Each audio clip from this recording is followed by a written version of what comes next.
এই সেই কামারপুকুরের ভূতির মহাশ্মশান। এইখানেতে শ্রীরামকৃষ্ণদেব বাল্যকালে সাধনা করতেন। এই সেই বটগাছ, যার বয়স আনুমানিক ৩০০ বছরের বেশি। দেখতেই পাচ্ছেন, আপনাদেরকে কয়েকশো বছর পিছনে নিয়ে যাচ্ছি। ঠিক এইভাবে শ্রীরামকৃষ্ণদেব বাল্যকালে ঠিক এই বয়সে গাছের তলায় বসে এরকমভাবে ধ্যান করতেন, তপস্যা করতেন। দেখুন, এই সেই জায়গা। এটি মহা ভূতির শ্মশান। দেখতেই পাচ্ছেন, ঠিক এই বয়সে শ্রীরামকৃষ্ণদেব বাল্যকালে সাধনা করতেন।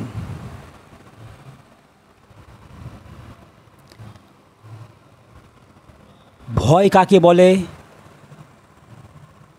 তিনি জানতেন না। জীবন ধারণ করলে মৃত্যু একদিন নিশ্চয়ই আলিঙ্গন করবে। সেই সময় পল্লী অঞ্চলে ভূতের ভয়ে সবাই শঙ্কিত থাকত। দেখুন সেই বালক গদাধর। দেখতেই পাচ্ছেন, ঠিক এই গাছের তলায় আজ থেকে বহু বছর আগে এইভাবে তিনি সাধনা করতেন।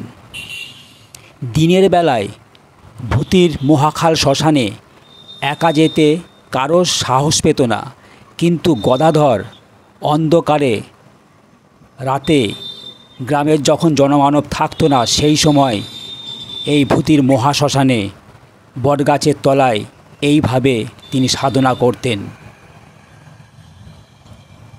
তিনি আবার কোনো সময়ে রাত্রেবেলা কামারপুকুরে একটি জঙ্গলে শ্মশানে সেখানে যেতেন সাধনা করতে। সেইটা আপনাদেরকে একটু পরে দেখাবো।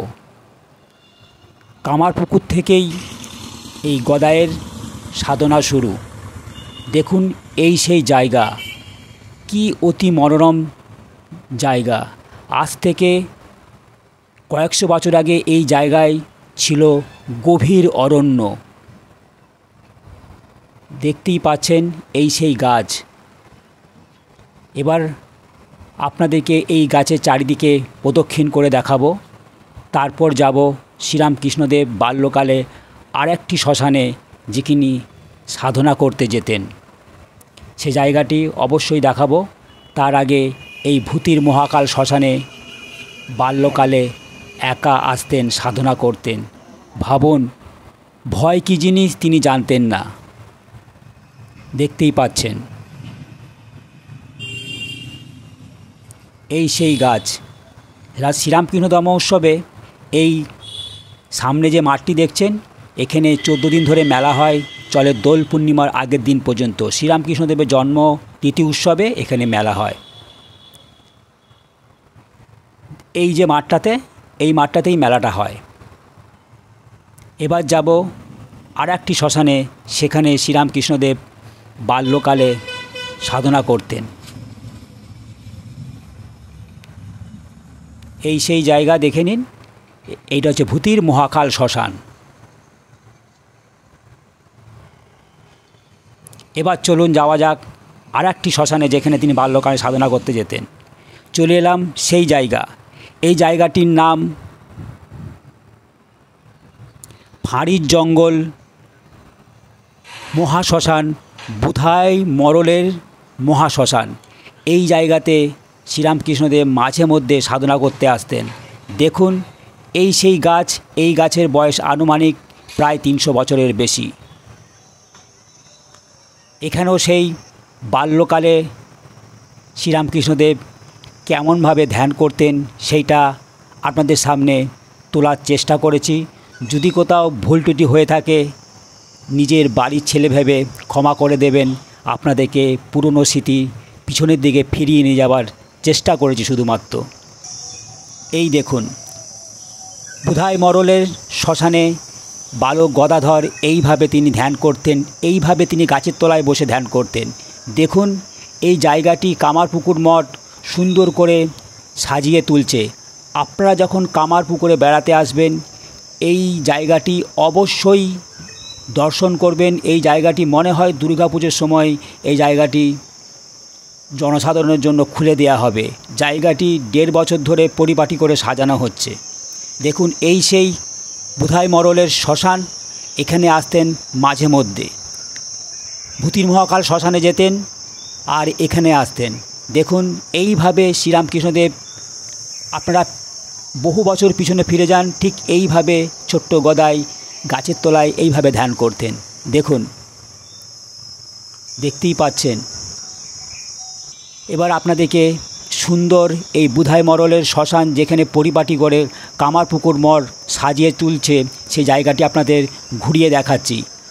এই জায়গাটি একটি বৈশিষ্ট্য হলো, যদি ট্রেন লাইন চালু হয়ে যায়, আপনারা যদি হাওড়া থেকে কামারপুকুরে বেড়াতে আসেন, এইটি আপনারা ট্রেন থেকে এই দর্শনীয় শ্রীরামকৃষ্ণদেবের স্মৃতিবিজড়িটা দেখতে পাবেন ট্রেন থেকে। তারপর যখন জয়রামবাটি চলে যাবে কামারপুকুর ট্রেন ছেড়ে, তখন ওই ভূতির মহাকাল শ্মশানের ওই বটগাছটা আপনার ট্রেনের কামরা থেকেই দেখতে পাবেন।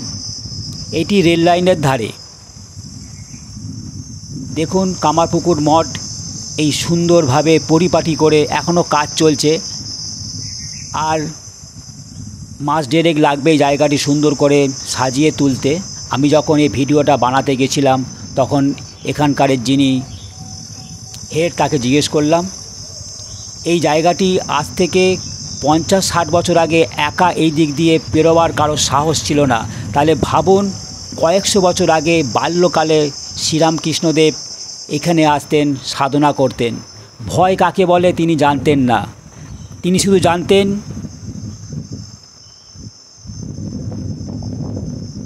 জীবন ধারণ করলে মৃত্যু একদিন নিশ্চিত আলিঙ্গন করবে। তাই তিনি এই জায়গায় আসতেন, সাধনা করতেন। আর কামারপুকুর থেকেই ওনার সাধনা শুরু। দেখেছেন, ওই যে বাঁধের মতো দেখতে পাচ্ছেন, ওটা রেল লাইন। এই জায়গা থেকে স্টেশন মাত্র 5 মিনিটের হাঁটা পথ। কামারপুকুর স্টেশনে জোর কদমে কাজ চলছে। মনে হয় 2-1 বছরের মধ্যে স্টেশনটি চালু হয়ে যাবে। এই দেখুন, সুন্দরভাবে সাজানো গোছানো। আমার যদি ভিডিও আপনাদের পছন্দ হয়, তবে চ্যানেলটিকে সাবস্ক্রাইব করে দেবেন, লাইক করবেন, শেয়ার করে দেবেন। চ্যানেল রামধনু সাথে আমি দীপঙ্কর। শ্রীরামকৃষ্ণদেবের স্মৃতিবিজড়িত এরকম নানা রকমের ঘটনা সত্য অবলম্বনে আমি তুলে ধরবো আমার এই ইউটিউব চ্যানেল রামধনু সাথে আমি দীপঙ্কর। সকলকে অসংখ্য ধন্যবাদ জানিয়ে আজকের মতো ভিডিও শেষ করলাম। চ্যানেল রামধনু সাথে আমি দীপঙ্কর।